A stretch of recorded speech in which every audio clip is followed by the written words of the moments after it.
I'm out here with the 2007 Honda Pilot. Just got a nice bunch of snow here in New Hampshire. My daughter's been complaining that the steering has been really stiff on her car. I'll take a look at the power steering pump itself, and I think there's a good chance we're going to change that out. I'm going to start the car with the remote start while we're paying attention to this power steering pump.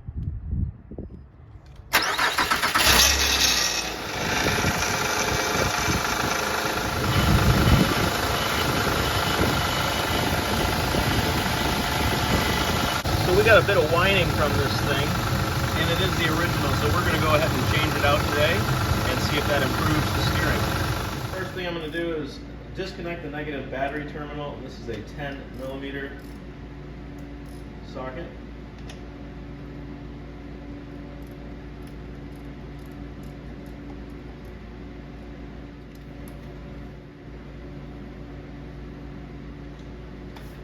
On my Pilot, the power steering pump is located right down here on the passenger side of the engine. I do see there's some fluid, so this pump has been leaking a little bit. So in order to get after it, first thing we're going to do is remove this plastic cover. In the front of the engine, there's going to be 3 clips that you want to turn vertical.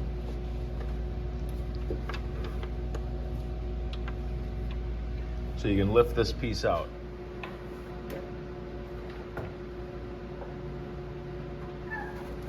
Set this out of the way. Next thing I want to do is remove this serpentine belt.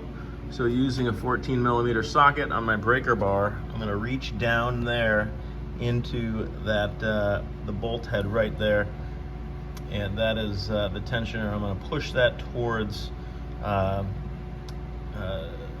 a passenger, and then remove this belt. Now I want to remove this serpentine belt, and in order to do that, I need to push a tension pulley in this direction. However, since this hose kind of crosses that area, I'm actually going to drain some fluid out of the power steering so that I can remove this without leaking some fluid all over. So next thing I'm going to do is I'm going to suck some of this power steering fluid out of this container. Put some towels around there, old rags, so that I don't leak all over. And I'm just going to fill that jar using a good old-fashioned turkey baster.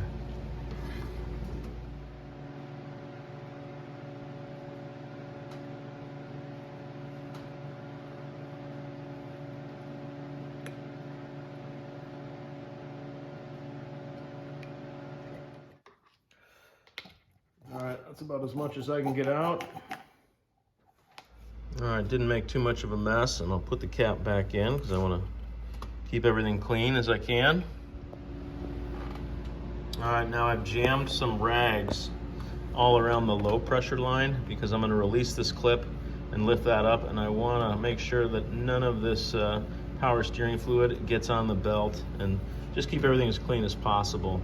Then I'm going to tuck this tube out of the way on the other side of this one so that I can get my breaker bar in there to remove the serpentine belt. First I'm going to slide this clamp back.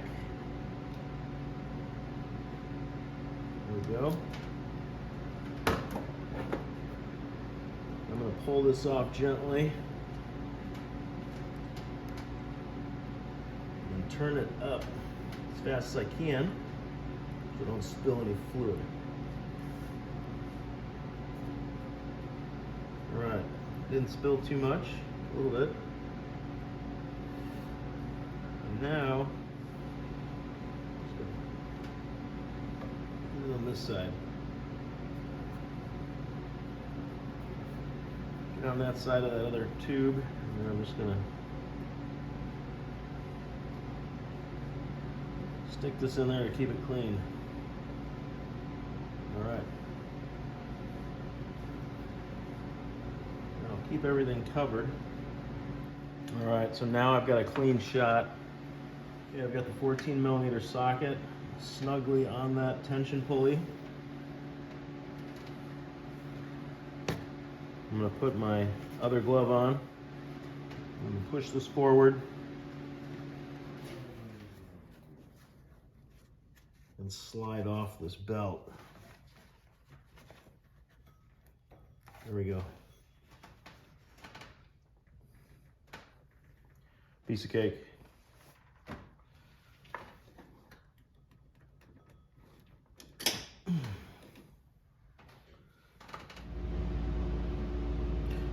With the belt removed, I'm now gonna remove the high pressure line. So I'm gonna loosen these two bolts right there. And I believe that's a 10 millimeter. They shouldn't be that tight.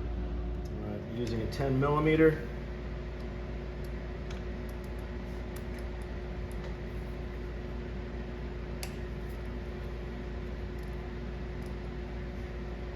So the first one. Second one. We'll just unscrew them by hand now. One.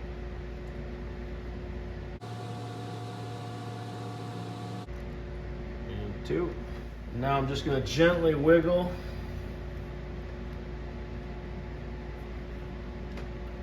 this out. I'll take a cloth. Just set that off to the side. All right, with the hoses disconnected, the last thing we want to do before we can really remove that power steering pump is there's two bolts, one on each side, but they're kind of hard to get to with that pulley on. So I'm going to remove that pulley, this guy right here, and but since it spins, I do need to kind of block it. So I'm just going to jam a large screwdriver in and try and unscrew that right now. All right, so once again, I'm using the breaker bar, and this is a 19 millimeter socket, and you can see I put a crescent wrench in there that kind of fit nicely. And I'm just gonna try and get my, well, it doesn't look like there's enough room for my breaker bar. All right, so I'm just gonna use my large socket. All right, got that on there. I'm just gonna hold that socket in place so it doesn't allow the pulley to turn. Oh, it just fell. All right, here we go. In a good place. I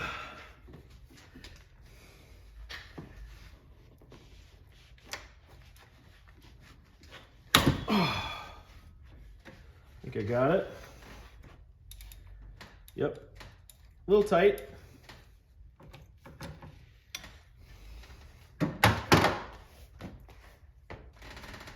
Should be able to take this out now. There we go.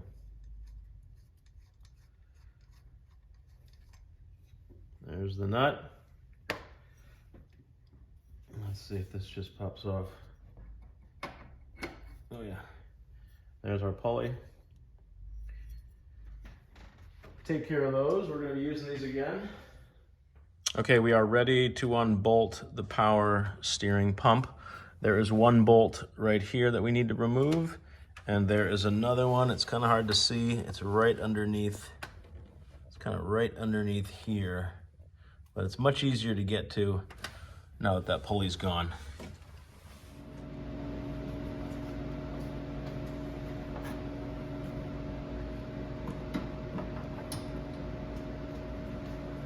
All right, so these are going to be 12 millimeter using my large socket wrench.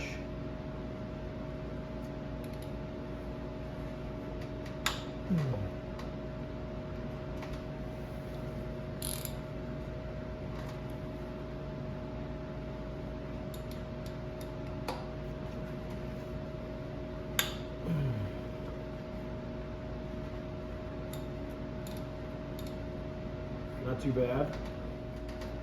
Let's get the other one now.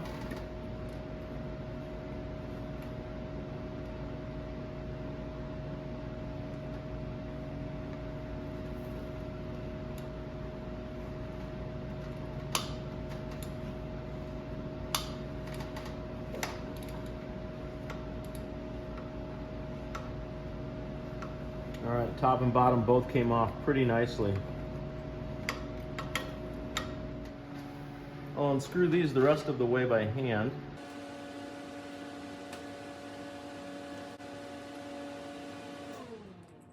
There's one. All right, there's the second one. And now we can pull that power steering pump out. I like to put the old part and the new part side by side just to make sure that they look equivalent.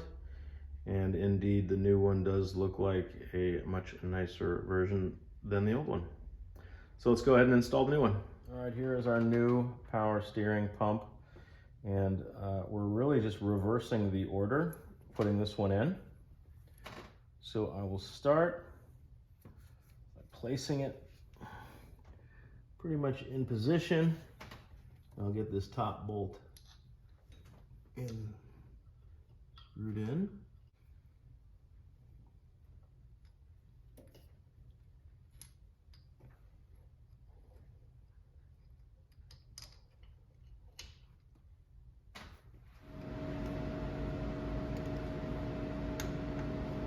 Not very tight.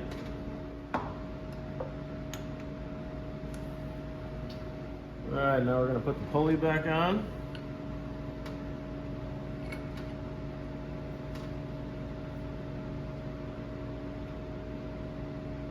That's pretty easy.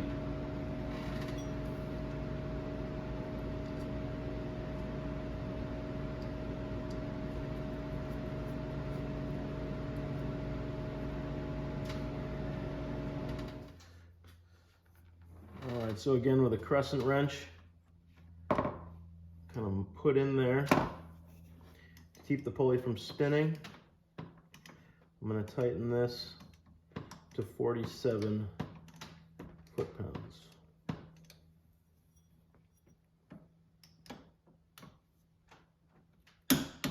That's it.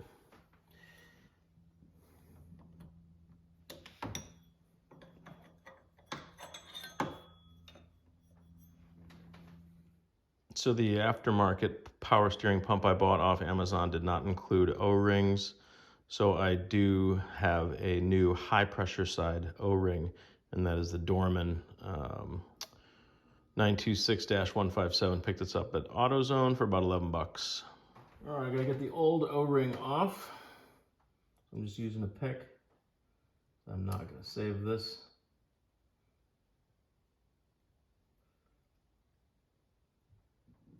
There we go.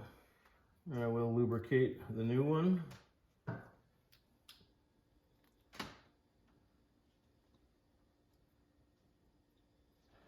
Putting it on the high side, just like that. Now we'll go ahead and remove this protective dust cap and put our new high pressure line in place. I'm just gonna push that down in there.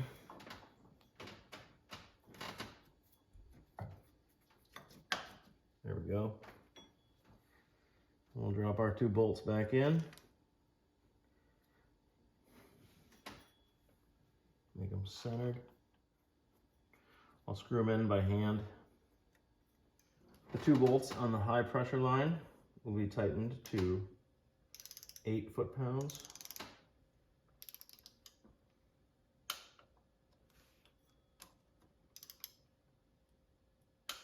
There we go. Now I'm going to remove the protective dust cap as we're getting ready to attach the low pressure line.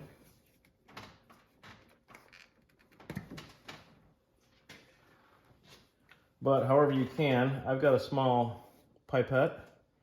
We want to add some power steering fluid back into here. I just want to get it close to full.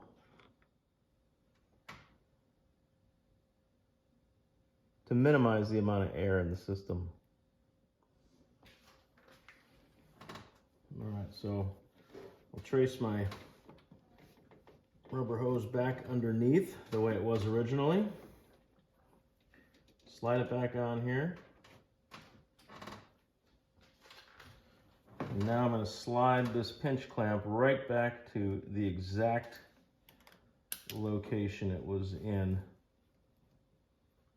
originally. Right there.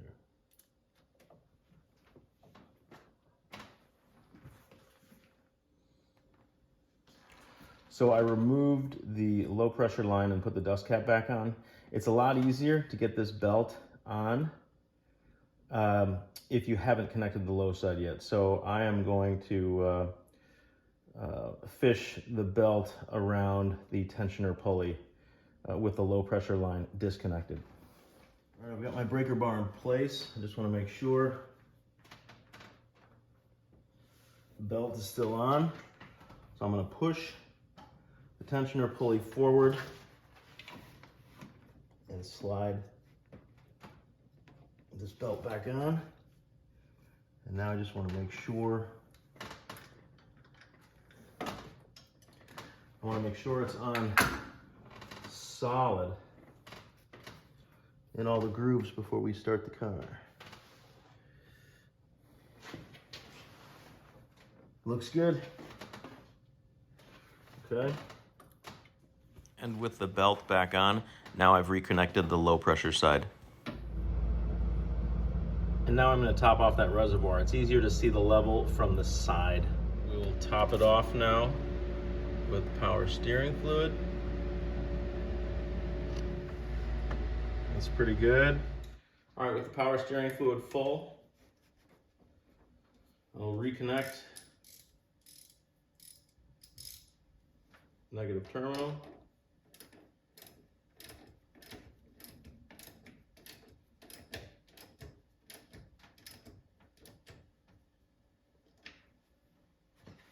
With the car elevated slightly, I'm going to start the engine and turn the wheel from lock to lock just to get all the air out of the system, and then we'll check the level again.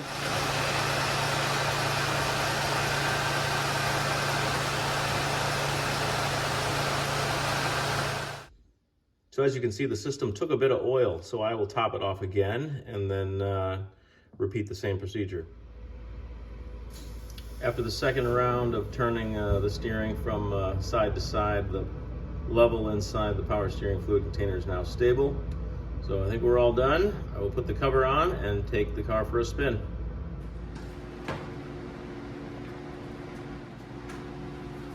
And let's see how she sounds.